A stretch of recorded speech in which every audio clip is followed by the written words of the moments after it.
Assalamualaikum warahmatullahi wabarakatuh.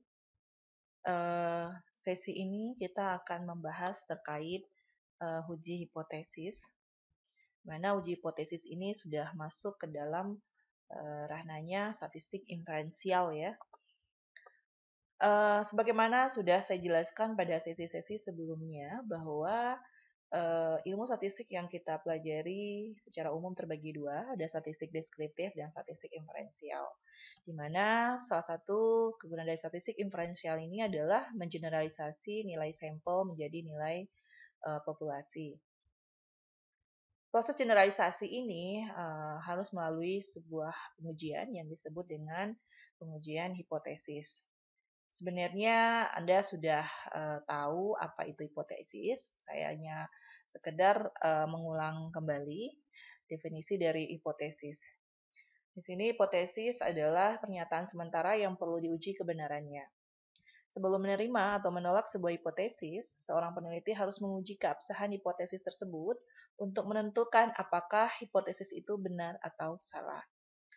Nah, dengan demikian, untuk membuktikan apakah benar atau salahnya sebuah hipotesis, kita memerlukan yang disebut dengan pengujian hipotesis seperti yang sudah saya jelaskan di atas tadi. Prinsip uji hipotesis adalah melakukan perbandingan antara nilai sampel, di mana nilai sampel ini berasal dari hasil penelitian, ya, hasil pengumpulan data kita dalam sebuah penelitian, dan kita akan bandingkan dengan nilai hipotesis, yang mana nilai hipotesis ini adalah nilai yang berasal dari populasi. Kesimpulan dari hasil pengujian hipotesis ada dua kemungkinan, yaitu menolak hipotesis atau gagal menolak hipotesis. Nah, di sini saya tidak menulis katanya menolak ya, menerima hipotesis ya, tapi saya lebih cenderung menggunakan kata gagal menolak hipotesis. Kenapa demikian? Karena sebenarnya apakah hipotesis kita itu benar atau salah, yang benar-benar yang benar-benar kita bisa buktikan itu adalah apabila kita melakukan proses riset langsung di populasinya. Nah, sementara kita hanya mengambil sebagian dari populasi yang kita sebut dengan sampel untuk mengestimasi atau menduga bagaimana kondisi yang ada di populasi. Nah, di sini terkadang sampel kita yang memang tidak cukup atau mungkin tidak mampu membuktikan apakah hipotesis itu benar atau salah, sehingga saya di sini menggunakan kata-katanya bukan menerima hipotesis, tapi gagal menolak hipotesis. Jadi gagal menolak hipotesis dengan menerima hipotesis menurut saya adalah hal yang berbeda ya. Semakin besar perbedaan antara nilai sampel dengan nilai hipotesis, semakin besar pula peluang untuk menolak hipotesis. Nah, di sini perlu Anda ketahui juga, nanti kita akan mempelajari juga tidak hanya membandingkan nilai sampel dengan nilai hipotesis, kita juga bisa membuktikan hubungan antar dua variabel, ya. Jadi apakah variabel itu berhubungannya itu signifikan atau tidak, itu juga nanti bisa menggunakan uji hipotesis. Namun yang perlu Anda ketahui ketika kita melihat hubungan antar dua variabel tersebut, itu tetap menggunakan sampel ya. Jadi tidak menggunakan nilai yang ada di populasi.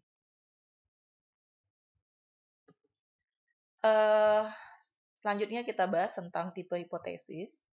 Secara garis besar ada dua tipe hipotesis, yaitu tipe hipotesis korelatif dan satu lagi komparatif. Ini saya bahas dulu terkait hipotesis korelatif. Hipotesis korelatif itu adalah pernyataan tentang ada atau tidaknya tidak adanya hubungan antara dua variabel atau lebih. Nah, kalau kita bikin formula hipotesisnya, nah ini hipotesis kalau di dalam statistik ya, itu ada dua, hipotesis nol dan satu lagi adalah hipotesis alternatif. Nah, jadi kalau di dalam hipotesis korelatif, bentuk hipotesis nolnya, ini dia selalu ada sepasang ya, hipotesis nol, hipotesis alternatif. Hipotesis nolnya berbunyi tidak terdapat hubungan signifikan pada alfa 5%. Kalau kita menggunakan alfa 5%, maka kita tulis alfa 5% antara variabel X dengan variabel Y. Nah, ini tadi yang saya bilang. Jadi, di sini kita mencoba membuktikan hubungan antara variabel X dengan variabel Y, ya. Nah, jadi bunyi hipotesisnya tidak terdapat hubungan signifikan pada alfa 5% antara variabel X dengan variabel Y. Ya. Nah, bagaimana dengan bunyi hipotesis alternatifnya? Ini kebalikannya, yaitu terdapat hubungan yang signifikan pada alfa 5% antara variabel X dengan variabel Y. Nah, Anda harus tahu apa itu variabel X dan apa itu variabel Y. Variabel X ini adalah variabel independen atau variabel yang mempengaruhi, sementara variabel Y adalah variabel yang dipengaruhi. Nah, ini saya bisa kasih contoh, ya, contoh di dalam penelitian kesehatan masyarakat, ya. Ada dua variabel yang kita akan lihat hubungannya, yaitu misalkan ya, hubungan antara perilaku merokok dengan status anemia, ya, pada pada wanita, ya, wanita dewasa.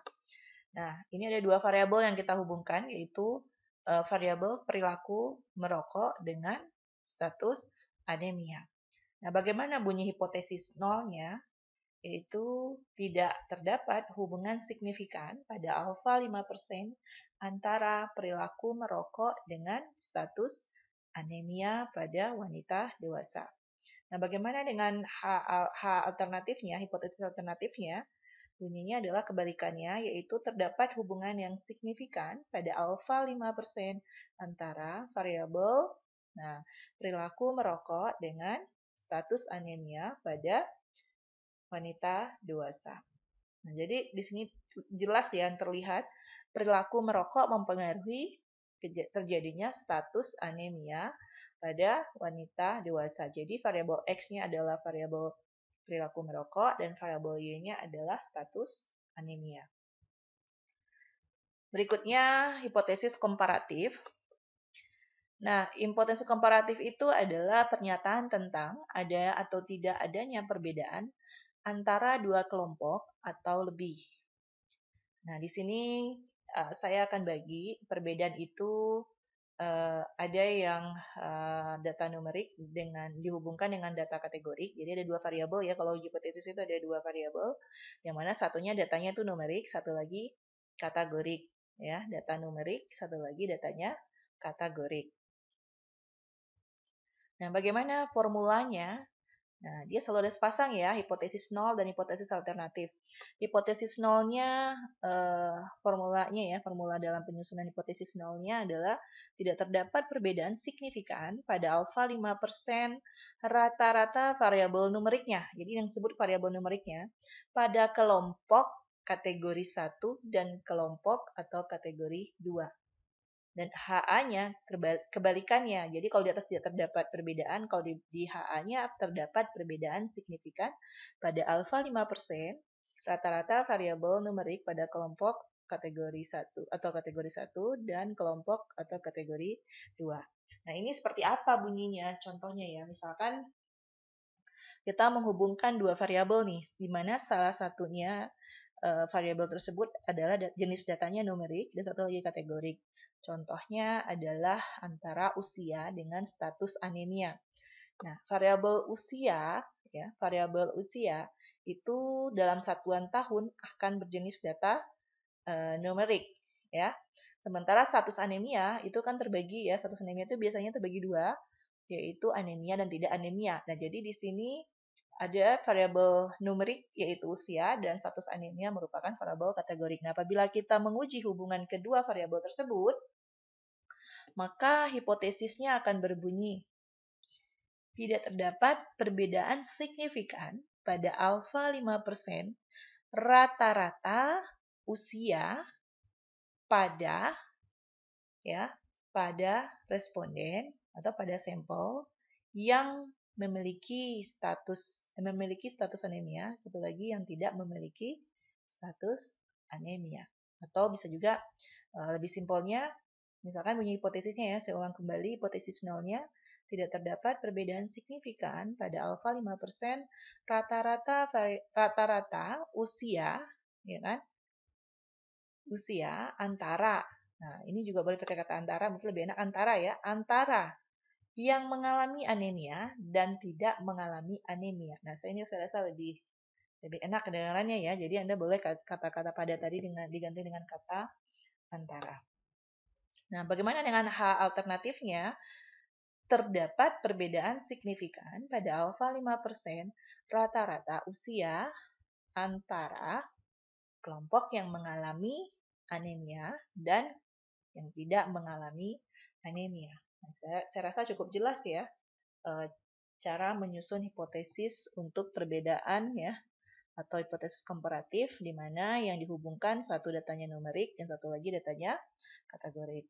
Dan yang kedua adalah perbedaan ya, jadi ini bunyi hipotesis perbedaan atau komparatif di mana variabel yang dihubungkan satu datanya kategorik dan satu lagi kategorik juga. Jadi bisa dikatakan kedua-duanya berjenis kategorik. Formula umumnya, hipotesis nolnya berbunyi tidak terdapat perbedaan signifikan pada alfa 5% proporsi. Sebutkan variabel dependennya, jadi proporsi variabel dependennya pada variabel independen 1 dan variabel independen 2. Jadi maksudnya bukan ada dua variabel independen ya, variabel independen kategori 1 dan variabel independen kategori kedua. Nah, itu yang dimaksud ya, jadi bukan dua variabel independen. Dan HA-nya terdapat perbedaan signifikan pada alfa 5% proporsi variabel dependen pada variabel independen 1 dan variabel independen 2 ya. Jadi variabel independen kategori 1 dan kategori 2. Nah, ini contohnya adalah misalkan kita ingin melihat ya, atau melihat perbedaan ya. Apakah ada perbedaan nggak sih status yang jumlah orang yang mengalami ya jumlah wanita yang mengalami anemia dan tidak anemia pada yang perokok dan tidak perokok. Nah, misalkan seperti itu ya. Jadi perilaku merokok kategorik dan status anemia kategorik. Nah, kita coba ya untuk menyusun hipotesis nolnya. Itu tidak terdapat perbedaan signifikan pada alfa 5% proporsi wanita yang mengalami anemia antara yang merokok dengan yang tidak merokok. Nah, HA-nya bagaimana? HA-nya yaitu terdapat perbedaan signifikan pada alfa 5% proporsi wanita yang mengalami anemia antara yang merokok dengan yang tidak merokok ya. Jadi itu contoh cara menyusun hipotesisnya. Saya rasa mudah ya.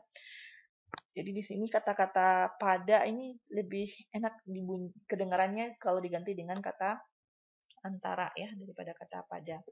Jadi itu boleh Anda ganti dengan kata-kata antara. Saya rasa cukup jelas ya bagaimana menyusun hipotesis nol dan alternatif pada tipe korelatif dan tipe komparatif ya. Jadi ingat kalau di dalam perhitungan statistik jadi hipotesisnya ada sepasang ya. Jadi hipotesis nol dan hipotesis alternatif. Tapi kalau ketika Anda menyusun skripsi nantinya gitu ya, ketika Anda menyusun hipotesis riset Anda cukup menulis hipotesis alternatifnya saja. Jadi satu hipotesis saja, jadi tidak dua. Tapi kalau di statistik harus ada nol dan harus ada alternatifnya. Nah, yang perlu Anda ketahui juga, uji hipotesis itu memiliki dua arah. Ini saya juga pernah sampaikan pada sesi sebelumnya, walaupun belum terlalu detail ya. Jadi arah uji hipotesis itu ada dua, ada yang one tail atau satu sisi, ada yang two tail atau dua sisi. Nah di sini yang one tail itu tidak saja menyatakan ada perbedaan atau hubungan, tapi juga menyatakan arah atau bentuk perbedaan atau hubungan, seperti lebih tinggi, lebih rendah. Nah ini contohnya bagaimana? Jadi bisa saya katakan hipotesis one tail itu spesifik sebenarnya. Jadi tidak hanya sekedar menyatakan hubungan tadi ya, kayak hipotesis korelatif tadi kan hanya general, ada hubungan antara variabel X dengan variabel Y. Kalau di one tile itu lebih spesifik lagi, ya, lebih spesifik lagi. Jadi disebutkan arahnya, ya kan? Apakah lebih tinggi, lebih rendah, lebih baik atau lebih buruk, gitu ya. Nah itu seperti itu. Jadi contohnya tadi ya, kita ambil contoh misalkan nih, dua variabel tadi yang kita hubungkan yaitu variabel perilaku merokok dan variabel status anemia pada wanita, ya wanita dewasa tadi. Bagaimana kalau kita menyusun hipotesis yang one tile-nya? Oh ya, perlu Anda ingat hipotesis one tile, two tile hanya ada di alternatif ya, H alternatif, bukan di H0. Nah, jadi bunyinya H0-nya tetap tidak ada hubungan antara perilaku merokok dengan status anemia pada wanita dewasa. Nah, bagaimana dengan HA-nya? Kalau yang HA-nya itu berbentuk one tile. Nah, kalau berbentuk one tile, jadi bunyinya seperti ini. Wanita yang merokok lebih cenderung ya atau cenderung memiliki status anemia. Atau bunyi enaknya lebih gini. Wanita dewasa yang merokok lebih banyak memiliki status anemia dibandingkan wanita yang tidak merokok. Nah, itu seperti itu. Ya, jadi di situ terlihat bahwa yang merokok lebih banyak mengalami anemia dibandingkan yang tidak merokok. Jadi di situ lebih spesifik sebenarnya. Ya, dibandingkan hanya ada hubungan tapi nggak tahu hubungannya apakah lebih rendah atau lebih tinggi kan kita tidak tahu. Tapi ketika kita sebutkan bahwa yang merokok cenderung lebih banyak yang mengalami anemia dibandingkan yang tidak merokok, di situ sudah lebih spesifik sehingga itu bisa kita sebut hipotesis alternatifnya adalah berbentuk one tile. Nah, bagaimana dengan yang two tile atau dua sisi ya? Hanya menyatakan ada perbedaan atau ada hubungan tanpa menyatakan arah atau bentuk perbedaan atau hubungan. Nah, ini yang tadi yang seperti yang saya contohkan tadi, ada hubungan antara status perilaku merokok dengan status anemia. Nah, itu hanya sekedar menyatakan ada hubungan. Cuma seperti apa hubungannya? Nah, itu tidak lebih spesifik ya. Nah, itu disebut dengan hipotesis alternatifnya adalah hipotesis two tail. Ya, dua arah ya. Jadi bukan yang one tail. Jelas ya perbedaannya. Jadi yang one tail tadi hipotesis alternatifnya lebih spesifik menunjukkan arah hubungannya. Sementara kalau yang two tail tidak spesifik menyatakan arah hubungannya hubungan antar dua variabel tadi. Nah, itu ya kesimpulannya seperti itu. Saya rasa cukup jelas ini gambar ini kalau yang one tile jadi dia hanya satu arah satu sisi ini, kalau yang two tail ya dia kalau di gambar kurva normal dia terbagi dua seperti ini. Nah, kalau yang one tail arah sisinya ini 0,5 saja ya nilainya. Nah, kalau yang two tail dia dibagi dua. Ini 0,025, nah ini 0,025. Jadi kalau digabung jadi 0,05 ya atau 5%. Nah, kalau di sini 5%, kalau di sini 2,5%, 2,5%. Nah, itu kalau digambarkan dalam kurva normal. Jadi ini sebenarnya hanya menunjukkan arahnya ya. Jadi lebih spesifik. Jadi one tile itu lebih spesifik, arahnya cuma satu. Kalau yang ini arahnya ya bisa kedua-duanya. Jadi bisa jadi nanti ada hubungan, tapi ada hubungannya bisa jadi ya lebih besar atau lebih kecil, tapi tidak disebutkan secara spesifik.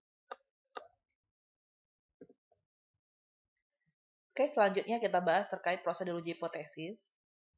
Di sini ada 6 langkah dalam melakukan uji hipotesis. Yang pertama adalah menetapkan hipotesis. Nah, ini seperti yang sudah saya jelaskan di dalam pengujian hipotesis dengan menggunakan perangkat statistik, kita akan menyusun dua hipotesis, yaitu hipotesis 0 dan satu lagi adalah hipotesis alternatif. Dan yang kedua, ya kita menentukan uji statistik yang sesuai dengan hipotesis yang sudah kita susun tadi, ya. Nanti kita akan bahas pada slide yang berikutnya nanti terkait bagaimana sih caranya menentukan uji statistik yang sesuai. Dan yang ketiga adalah menentukan taraf signifikan. Nah, taraf signifikan itu dilambangkan dengan alfa. Nah, tadi saya tulisnya alfanya 5% ya. Jadi sebenarnya alfa itu ada 1%, 5%, 10%. Nah, di sini kapan sih kita menggunakan yang 1% dan kapan menggunakan 5% dan kapan menggunakan 10%. Jadi Anda harus memahami ya, Anda harus memahami tipe dari riset Anda. Jadi kalau misalkan nih risetnya membutuhkan ketelitian yang tinggi, misalkan ya uji coba obat. Satu lagi adalah uji coba metode terapi yang apa ya, yang bisa kalau terjadi kesalahan akan berakibat fatal pada nyawa manusia. Nah itu membutuhkan ketelitian yang tinggi ya. Nah itu Anda harus menggunakan 1%. Tapi kalau yang di penelitian kesehatan masyarakat, misalkan ya contohnya nih, Anda sedang memberikan percobaan ya, memberikan penyuluhan ya, atau metode edukasi untuk meningkatkan pengetahuan.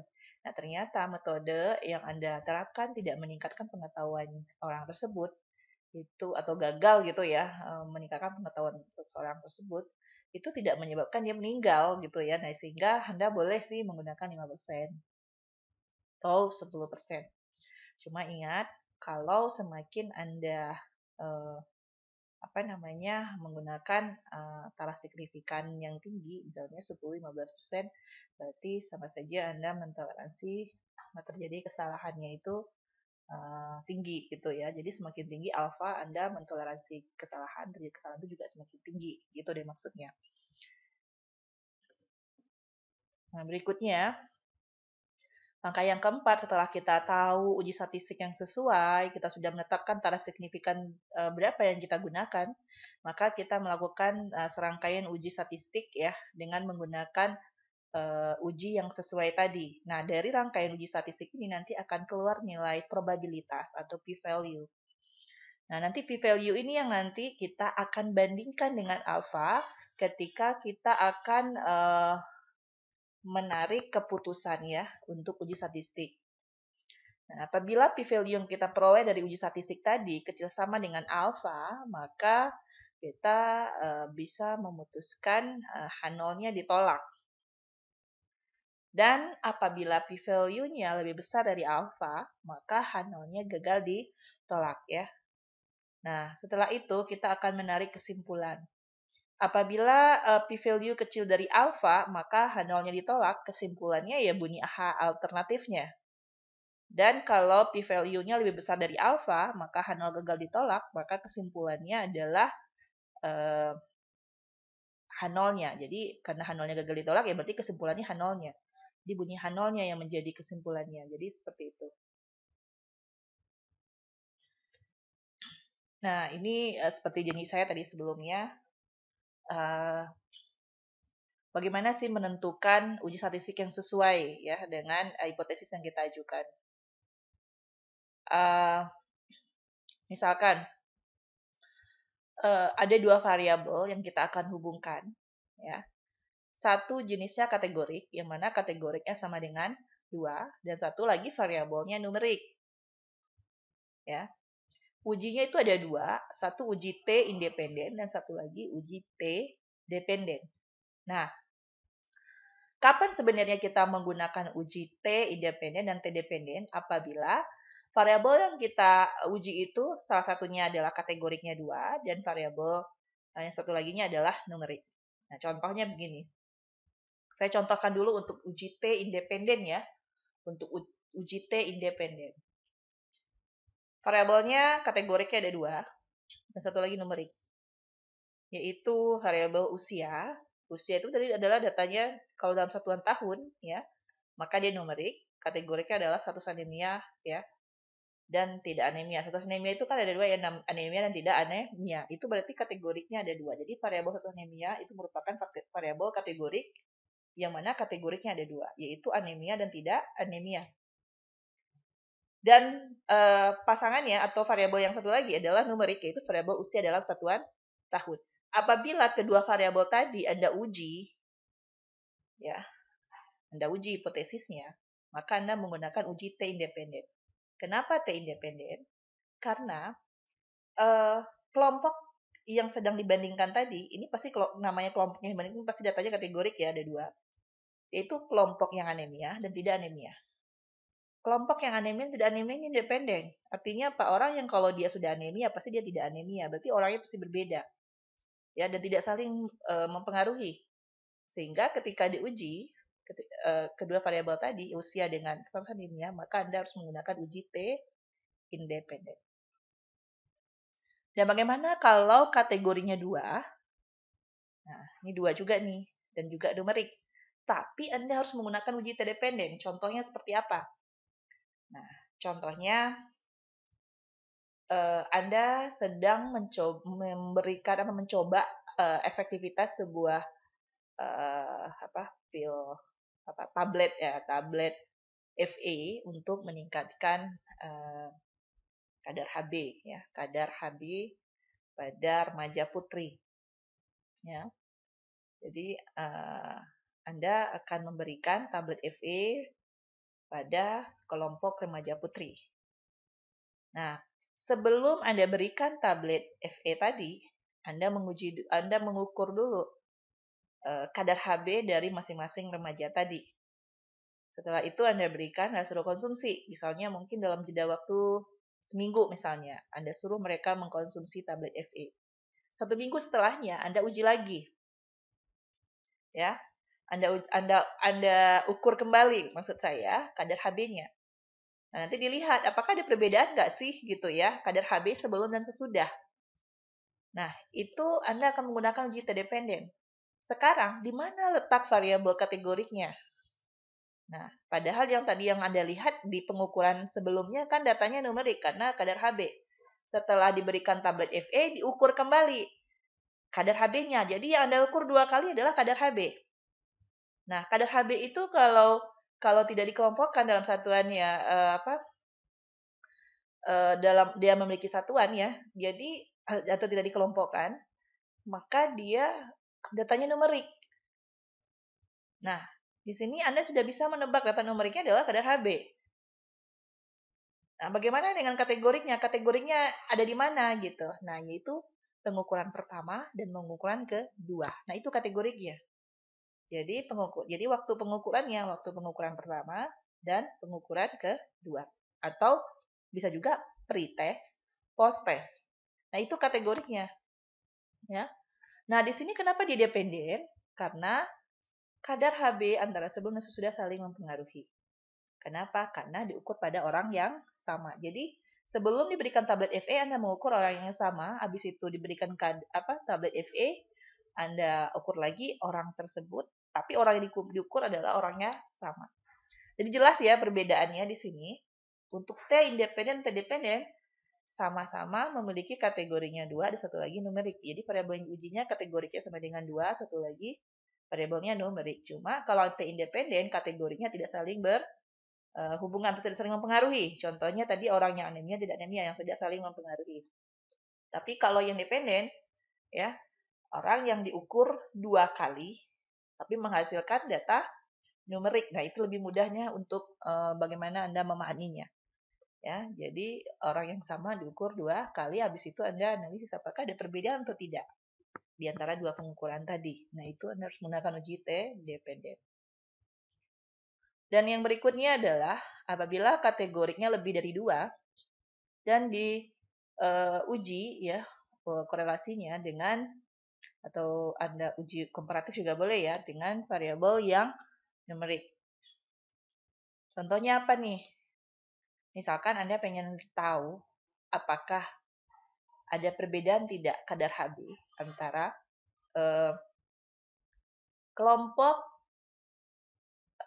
remaja, dewasa, dan lansia.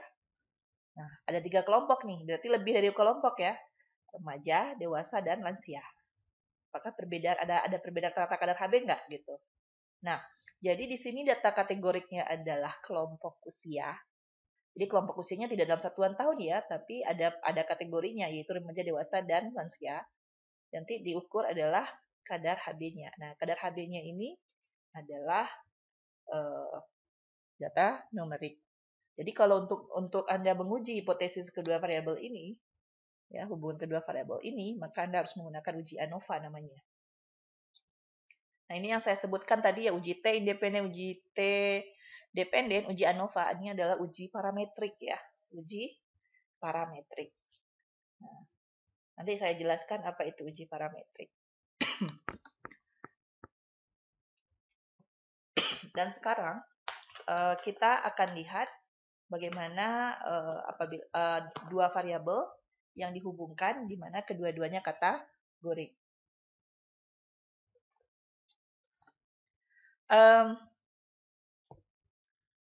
Ini contohnya adalah status anemia tadi dengan perilaku merokok tadi ya. Itu kan dua-duanya kategorik. Nah, jadi perilaku merokok itu kategorik dan status anemia kategorik. Nah, Anda ketika menguji hubungan kedua variabel tadi, itu harus Anda menggunakan uji chi-square. Ya, uji chi-square. Nah, ini uji chi-square ini salah satu non-parametrik. Nah, bagaimana dengan numerik dengan numerik? Numerik dengan numerik ini, ya. Numerik dengan numerik ini, itu contohnya adalah Anda ingin melihat hubungan antara usia dengan kadar Hb. Nah, usianya dalam satuan tahun dan kadar Hb dalam satuan miligram per desiliter, misalkan seperti itu ya. Nah, jadi dua-duanya numerik. Anda hubungkan, maka ujinya adalah uji korelasi Pearson untuk yang parametrik dan korelasi Range-Spearman untuk yang non-parametrik. Jadi sebenarnya di sini uji statistik itu ada yang parametrik dan non-parametrik sebenarnya. Nah, apa itu uji parametrik ya?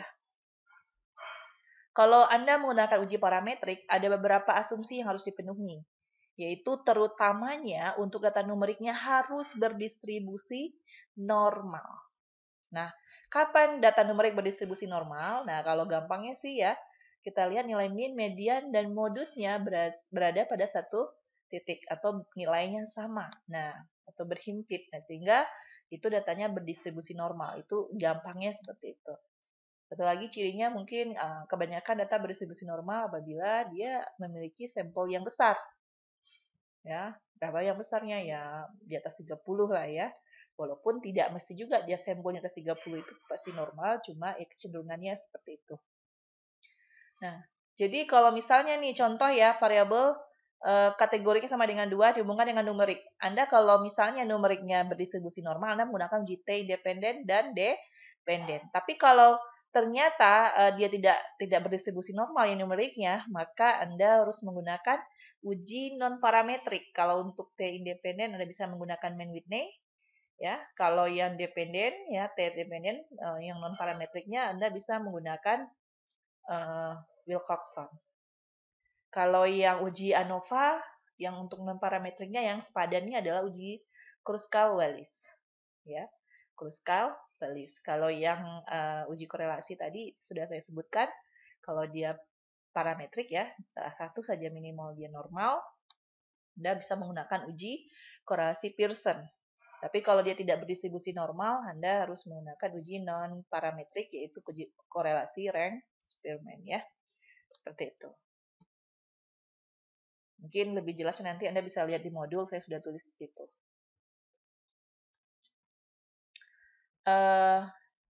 Ini sudah saya rangkum ya. Tadi saya sudah jelaskan, tapi mungkin saya kasih rangkumannya di sini ya. Nah, ini dengan yang lain lagi nih. Jadi tidak tingkat pengetahuan dengan perilaku merokok nih. Ya, sebuah penelitian bertujuan untuk mengetahui apakah ada hubungan antara tingkat pengetahuan dan perilaku merokok. Nah, ini tingkat pengetahuan ini biasanya kalau kata-kata tingkat dia ada kategoriknya. Ya, dan perilaku merokok. Nah, untuk mastiin coba kita baca penjelasan berikutnya. Diketahui dari 30 orang yang pengetahuannya kurang, ada 17 orang merokok. Sedangkan ada 35 orang yang berpengetahuan sedang, diketahui 12 orang yang merokok. Dan 35 orang yang berpengetahuan tinggi, diketahui ada 7 orang yang merokok. Di sini kita lihat pengetahuan itu terdiri dari ada pengetahuan yang kurang, sedang, dan tinggi. Nah, kalau perilaku merokok pasti ya sudah kita ketahui ya, merokok tidak merokok. Ya kan? Nah, dua-duanya kategori. Apabila kedua-duanya ini kategorik, ya, nah, maka Anda tadi harus menggunakan uji chi-square ya. Nah, itu tadi formulanya Anda lihat tabel yang sebelumnya itu adalah kategorik dan kategorik dihubungkan, maka dia akan ujinya chi-square. Nanti cara yang lainnya juga sama seperti itu. Anda identifikasi dulu variabel-variabelnya. Berikutnya adalah kita bahas terkait kesalahan pengambilan keputusan dalam uji hipotesis. Nah, ini yang perlu Anda ketahui. Ya, ada dua tipe kesalahan dalam uji hipotesis. Pertama, kesalahan tipe 1 ya, sebesar alfa. Jadi kesalahan tipe 1 sebesar alfa. Jadi apa sih sebenarnya alfa itu? Anda dulu pernah nanya ke saya, apa itu alfa? Nah, itu alfa itu adalah menolak hipotesis yang seharusnya diterima. Artinya menyimpulkan ada perbedaan, padahal sesungguhnya tidak ada itu perbedaan. Ya. Jadi kita menyimpulkan ada perbedaan padahal tidak ada, atau kita menyimpulkan ada hubungan padahal sebenarnya nggak ada gitu. Kita menyimpulkan bahwa obat itu efektif padahal tidak gitu. Nah, sehingga bisa dikatakan alfa itu adalah kesalahan kita dalam menarik kesimpulan gitu ya, bahwa ada hubungan atau ada perbedaan gitu ya, atau menyimpulkan efektif kayak gitu ya, padahal sebenarnya tidak. Nah, itu seberapa besar kita bisa mentoleransinya, yaitu sebesar alfa. Ya. Nah, kekeliruan tipe 1 atau alfa sering juga disebut dengan taraf signifikan. Peluang untuk tidak membuat kesalahan tipe 1 adalah sebesar 1 minus alfa yang disebut dengan tingkat kepercayaan atau confidence level atau confidence interval. Ya, saya sering nyebutnya confidence interval, itu sama saja. Jadi, confidence interval atau derajat kepercayaan itu sebesar 1 minus alfa. Jadi, 1 minus alfa disebut dengan tingkat kepercayaan, itu kalau bisa sih semakin besar ya jumlahnya dan alfanya yang dikecilkan. Jadi kalau semakin kecil alfa, maka tingkat kepercayaannya jadi besar. Nah, itu logikanya seperti itu. Semakin kita kecil mentoleransi terjadinya kesalahan, yaitu sebesar alfa tadi ya, maka tingkat kepercayaan penelitian kita semakin besar. Jadi selalu alfa dan 1 minus alfa berbanding berbalik. Makanya selama ini saya selalu bilang jangan terlalu tinggi menggunakan alfa, karena alfa itu adalah batas Anda mentoleransi terjadinya kesalahan dalam menarik kesimpulan. Ya. Nah, berikutnya adalah kekeliruan tipe 2. Kekeliruan tipe 2 sebesar beta ialah menerima hipotesis yang seharusnya ditolak, artinya menyimpulkan tidak ada perbedaan padahal sesungguhnya ada gitu ya. Nah, itu peluang untuk membuat kekeliruan tipe 2 ini sebesar beta, dan peluang untuk tidak membuat kekeliruan tipe 2 adalah sebesar 1 minus beta. Nah, ini disebut dengan kekuatan uji atau power of the test. Jadi, selama ini Anda kalau menghitung sampel, Anda menggunakan 1 minus beta. Jadi, ini erat kaitannya dengan jumlah sampel. Terkadang sampel yang kecil menyebabkan kita tidak mampu membuktikan bahwa hipotesis kita itu betul gitu ya. Jadi, ada sih hubungan, ada sih perbedaan, tapi karena sampel kita tidak memiliki power gitu ya, karena mungkin kecil, sehingga akhirnya kita tidak, sampel kita tidak cukup mampu membuktikan ada hubungan atau ada perbedaan ya variabel yang sedang kita uji. Nah, seperti itu. Jadi sebaiknya dalam penelitian ini ya Anda menggunakan power of the test-nya yang besar ya, sehingga sampelnya juga cukup besar. Tapi dengan satu catatan, Anda harus memperhatikan error ya, ketika sampelnya itu besar, maka error samplingnya, jadi error dalam pengambilan sampelnya juga jadi tinggi nanti. Itu juga akan menimbulkan bias. Jadi ketika Anda menggunakan power of the test-nya tinggi, maka Anda harus memperhatikan proses pengambilan sampel gitu ya. Nah, atau proses dalam pengumpulan data terhadap sampel, sehingga sampel yang besar tidak menimbulkan masalah nantinya. Jadi demikian tentang kesalahan tipe satu, kesalahan tipe 2 dalam pengambilan keputusan dalam uji hipotesis. Mudah-mudahan Anda bisa memahami dengan baik apa yang saya maksud. Alhamdulillah sudah selesai ya kita membahas terkait uji hipotesis. Semoga Anda bisa memahaminya dengan lebih baik. Jika ada yang mau ditanyakan, nanti Anda bisa tanyakan lewat diskusi kita di WA Group. Terima kasih atas perhatiannya. Assalamualaikum warahmatullahi wabarakatuh.